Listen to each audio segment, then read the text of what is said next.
We all kind of realized how different life would be moving forward. This is Sydney Robinson. In 2018, the home she grew up in was lost to the Camp Fire. But it wasn't just her childhood home that it took. Robinson's father passed just 2 weeks after the fire. He was unable to get his medications.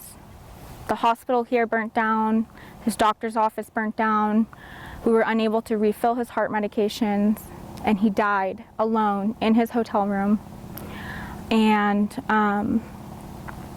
that was, my lifeline. But for Robinson, losing everything pushed her to advocate for change so others don't have to face what she went through.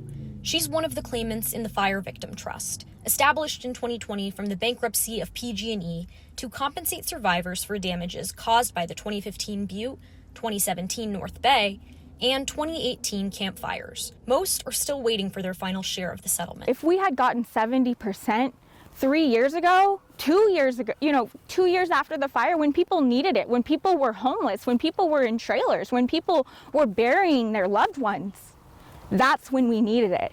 Not 7 years later. Guess what? Some people didn't have insurance. Some people were underinsured. Some people are still in trailers. Some people are still displaced. And that is why I am still fighting. Behind me is where Robinson grew up. What once was her childhood home, now an empty lot.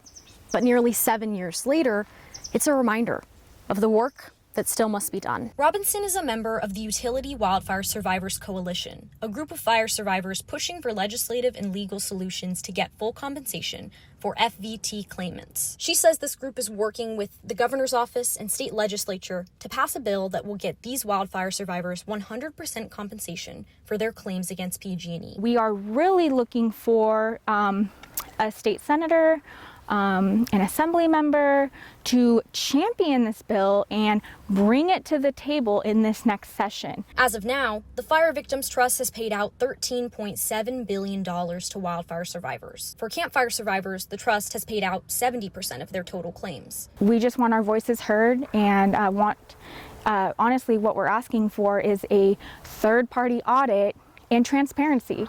That's all we're asking for. In Paradise, Bea Barbosa, Action News Now.